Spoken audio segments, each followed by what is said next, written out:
Timeline, 5000 ans d'histoire, Richard Fremder. Bonjour à tous.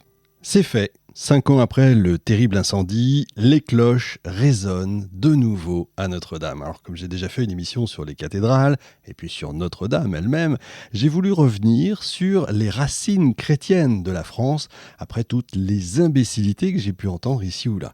Ça m'a rappelé aussi il y a quelques mois sur Sud Radio, Jean-Jacques Bourdin me disait qu'on ferait mieux d'arrêter d'enseigner les racines grecques et latines de notre histoire pour se concentrer sur la géopolitique d'aujourd'hui. Alors je lui avais répondu à l'antenne que justement sans connaître nos racines grecques et latines, on courait à la catastrophe géopolitique sans parler même du désert culturel. Parce que nous sommes issus de ces racines. Notre pays est issu de ces racines grecques et latines. Notre culture chrétienne est issue de ces racines. Car oui, ne nous mentons pas, le christianisme a des racines grecques. Quand je dis nous, le pays bien sûr. Les évangiles ont été écrits en grec, ce qui a marqué le début du christianisme comme une religion d'expression grecque avant de se diffuser dans l'Empire romain, latinophone évidemment. Cette influence grecque est visible dans le prestige que cette langue a acquis parmi les élites intellectuelles de l'Occident médiéval. La culture chrétienne a été nourrie de culture grecque dès ses origines, avec une importance accordée à des concepts enrichis par la pensée antique grecque, comme l'Esprit Saint et le Verbe de Dieu, je reviendrai sur tout ça. Qui plus est, la philosophie grecque, bien que faiblement présente dans les écrits de saint Paul, est intégrée dans d'autres traditions chrétiennes comme la gnose et influencée par des penseurs grecs tels que Platon et Socrate. Le grec était non seulement la langue des écritures et de la liturgie, mais aussi la langue de la culture et de la science, jouant un rôle central dans la formation intellectuelle des élites chrétiennes. Des penseurs chrétiens, en Grèce notamment, à Athènes, ont contribué au développement de l'apologétique chrétienne en combinant leur culture philosophique grecque avec la nouvelle foi. Du coup, les racines grecques du christianisme sont profondes et variées, j'y reviendrai, couvrant tous des écrits fondateurs au développement théologique et philosophique même ultérieur. Et quoi que certains en pensent, les racines de la France sont donc chrétiennes, également grecques, au point que dès la chute de l'Empire romain, ce sont, je l'ai déjà dit, les évêques qui ont gardé la maison, si j'ose dire. Grec aussi, au point que dès le début du IVe siècle, c'est un point de linguistique grecque justement qui va définir le dogme chrétien.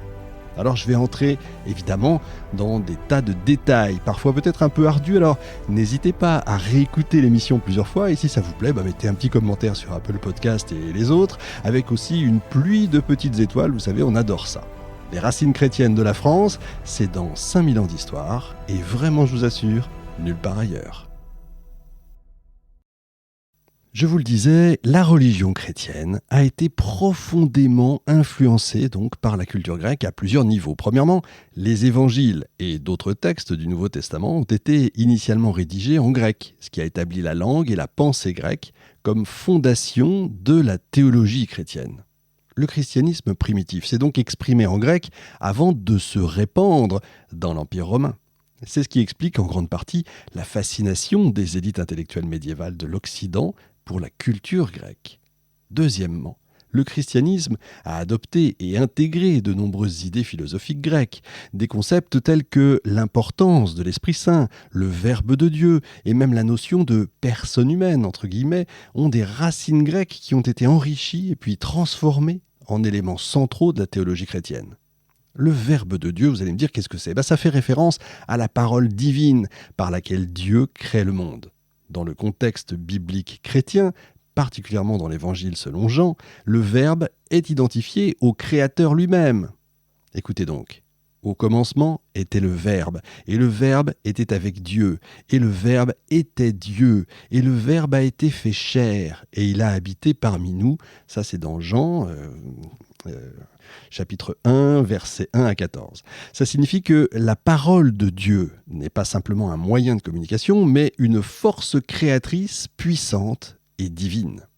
Cette idée est profondément enracinée dans la tradition juive, où la parole de Dieu rythme les séquences de la création, comme illustré dans la Genèse par l'expression répétée « Dieu dit ». Cette notion de la parole divine se connecte également au concept ce qu'on appelle du logos en philosophie hellénique, qui représente un principe rationnel et créateur de l'univers. Vous savez, c'est la parole ou le discours. En hébreu, le terme bara est utilisé pour décrire l'acte de création par Dieu, un verbe qui implique non seulement la création, mais aussi une conceptualisation et une instauration. Ce verbe est réservé à Dieu, contrairement à d'autres verbes utilisés pour la création humaine. Ainsi, le Verbe de Dieu est à la fois une déclaration divine et un acte de création puissant et unique. Tout a un sens, si vous voulez. On peut dire aussi que la religion chrétienne elle-même peut être vue comme un triomphe des philosophies de figures grecques, telles que Socrate et Platon, mais là, je vous avoue, ça nous emmènerait trop loin, l'émission serait trop longue. Peut-être qu'on en fera d'ailleurs des add-ons, comme on dit. Par ailleurs, les premiers conciles de l'Église, qui ont défini les canons fondamentaux du christianisme, se sont tenus dans des villes grecques ou influencées par la culture grecque, comme Nicée, Alexandrie, Antioche, Constantinople. De fait, cette influence grecque s'est prolongée dans le cadre de la liturgie et des Écritures, où le grec partageait un rôle central avec d'autres langues, comme le syriaque. D'ailleurs, j'en ai pas parlé, mais c'est vrai que même le Christos, le mot même Christos est grec.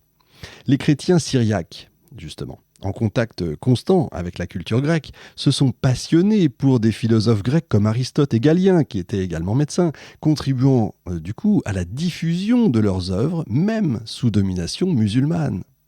Le grec a continué donc à être une langue administrative importante dans certaines régions, sous domination musulmane, il faut le savoir, témoignant de l'impact durable de la culture grecque sur ce fameux christianisme. Le christianisme s'est donc développé à partir des traditions juives, évidemment, et grecques à travers plusieurs étapes et plusieurs influences. D'abord, il est fermement enraciné dans la tradition juive. Bien sûr, Jésus, considéré comme le fondateur quand même du christianisme, était juif et a vécu selon les coutumes juives. Il a été circoncis, il a prêché, il a enseigné comme un rabbin itinérant. Les premiers chrétiens, y compris Paul, utilisaient les écritures hébraïques comme base, mais ont interprété ces textes à travers la vie et la résurrection de Jésus, introduisant ainsi une nouvelle alliance basée sur la foi dans le Christ. Alors, je ne reviens pas sur les influences grecques, je viens d'en parler.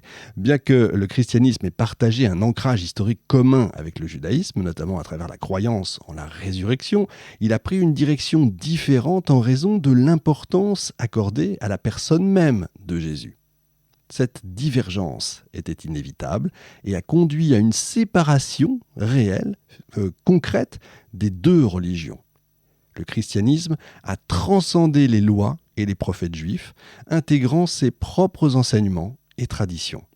Tout ça est important pour ce qui va suivre. C'est ce qui explique qu'au fil du temps, la tradition chrétienne s'est marquée par un certain anti-judaïsme, en partie pour se démarquer davantage de la base, si j'ose dire, du judaïsme. Vous savez, il y a beaucoup de juifs qui, pour rigoler aujourd'hui, disent Jésus, c'est un juif qui a créé sa boîte, en fait. Timeline, 5000 ans d'histoire, Richard Fremder.